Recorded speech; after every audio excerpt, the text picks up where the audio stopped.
In this video, you'll learn how to filter specific quotes by their sent status in just a few simple steps.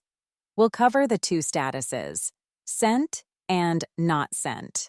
Let's get started. To begin, let's head over to the Quotes section.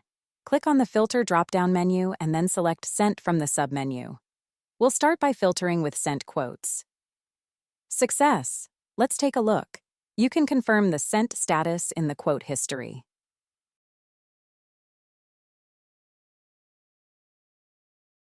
Excellent. Now let's switch to not sent quotes.